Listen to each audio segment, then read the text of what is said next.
ಸರ್ವಮಂಗಲ ಮಾಂಗಲ್ಯೆ ಶಿವೆ ಸರ್ವಾರ್ಥ ಸಾಧಿಕೆ ಶರಣ್ಯೆ ತ್ರ್ಯಂಬಕೆ ಗೌರಿ ನಾರಾಯಣಿ ನಮೋಸ್ತುತೆ. ನಮಸ್ಕಾರ ಎಲ್ಲರಿಗೂ. ದೇವರು ಎಲ್ಲರನ್ನೂ ಚೆನ್ನಾಗಿ ಇಟ್ಟಿರಲಿ ಅಂತ ಪ್ರಾರ್ಥಿಸ್ತೀನಿ.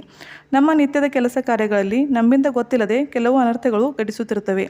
ಇವು ನಮ್ಮ ಆರ್ಥಿಕತೆಯ ಮೇಲೆ ಪರಿಣಾಮ ಬೀರುತ್ತಾ ಇರುತ್ತವೆ. ಆದರೆ ನಮಗೆ ಅದರ ಬಗ್ಗೆ ಗೊತ್ತಿಲ್ಲದೆ ಆ ತಪ್ಪುಗಳನ್ನು ನಾವು ಪದೇ ಪದೇ ಮಾಡ್ತಾ ಇರ್ತೀವಿ. ಬಡತನ ಬರಲಿಕ್ಕೆ ಕಾರಣವಾಗುವಂತಹ ಈ ಕೆಲಸ ಕಾರ್ಯಗಳು ನಿಮ್ಮಿಂದ ಆಗ್ತಾ ಇದ್ದರೆ ಈಗಲೇ ಸುಧಾರಿಸಿಕೊಳ್ಳಿ. ನಿಮ್ಮ ಆರ್ಥಿಕ ಪರಿಸ್ಥಿತಿ ಸುಧಾರಿಸಬೇಕಾದರೆ ಈ ತಪ್ಪುಗಳನ್ನು ನೀವು ಮಾಡಕೂಡದು. ಹಾಗಾದರೆ ನೋಡೋಣ, ಲಕ್ಷ್ಮೀ ಮಾತೆಯ ಕೋಪಕ್ಕೆ ಕಾರಣವಾಗುವಂತಹ ಆ ತಪ್ಪು ಕೆಲಸಗಳು ಯಾವುವು ಅಂತ. ಮೊದಲನೇದಾಗಿ, ನಮ್ಮ ತಂದೆ ತಾಯಿಯನ್ನು ನಾವು ಆಧರಿಸದೇ ಇದ್ದರೆ ಅಂತಹ ಮನೆಯಲ್ಲಿ ಲಕ್ಷ್ಮೀ ಮಾತೆ ಇರೋದಿಲ್ಲ.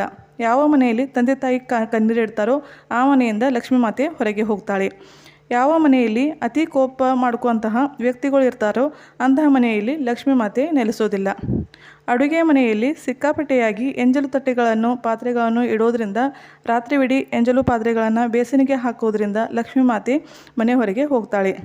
ನಾವು ನಾದಿಕೊಂಡಿಟ್ಟಿರುವಂತಹ ಕನಿಕವನ್ನು ಫ್ರಿಜ್ನಲ್ಲಿ ಸ್ಟೋರ್ ಮಾಡೋದ್ರಿಂದ ಕೂಡ ಬಡತನ ಬರುತ್ತೆ. ನಿಮಗೆ ಎಷ್ಟು ಅವಶ್ಯಕತೆ ಇದೆಯೋ ಅಷ್ಟೇ ಹಿಟ್ಟು ನಾದಿಕೊಳ್ಳಿ. ಹೆಚ್ಚಿನ ಹಿಟ್ಟಿನಿಂದ ದೊಡ್ಡದಾಗಿ ಒಂದು ಚಪಾತಿ ಲಟ್ಟಿಸಿ ಆಕಳಿಗೆ ತಿನ್ನಿಸಿ. ಇದರಿಂದ ನಿಮಗೂ ಲಾಭವಿದೆ. ನಾವು ಹಣಕ್ಕಾಗಿ ಕೇವಲ ಲಕ್ಷ್ಮೀ ಮಾತೆಯನ್ನು ಪೂಜೆ ಮಾಡ್ತೀವಿ, ಮಂತ್ರ ಹೇಳ್ತೀವಿ. ಆದರೆ ಶ್ರೀ ವಿಷ್ಣುವಿನ ಪೂಜೆ ಯಾವ ಮನೆಯಲ್ಲಿ ಆಗೋದಿಲ್ಲವೋ ಅಂತಹ ಸ್ಥಳದಲ್ಲಿ ಶ್ರೀ ಲಕ್ಷ್ಮೀ ದೇವಿ ಕೂಡ ನೆಲೆಸೋದಿಲ್ಲ. ಮುಸ್ಸಂಜೆಯ ಹೊತ್ತಿನಲ್ಲಿ ಎಷ್ಟೇ ಅಡಚಣೆ ಹೇಳಿ ಯಾರೇ ಬಂದರೂ ಉಪ್ಪು ಮಾತ್ರ ಯಾರಿಗೂ ಕೊಡಬೇಡಿ. ನೀವು ಉಪ್ಪು ಕೊಟ್ಟರೆ ಅಂದರೆ ಲಕ್ಷ್ಮೀ ದೇವಿಯನ್ನೇ ಕೊಟ್ಟ ಹಾಗೆ.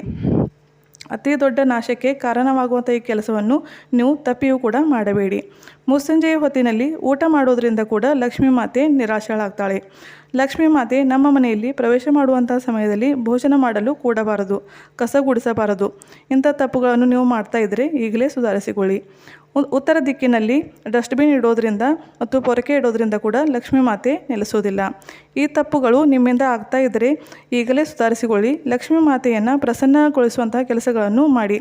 ಕಷ್ಟ ಕರ್ತವ್ಯದ ಜೊತೆಗೆ ನಮ್ಮ ಸತ್ಕಾರ್ಯಗಳು ಕೂಡ ಜೊತೆಗೂಡಿಸಿದರೆ ನಿಮ್ಮ ಜೀವನದಲ್ಲಿ ಯಾವ ಕೊರತೆಯೂ ಇರೋದಿಲ್ಲ.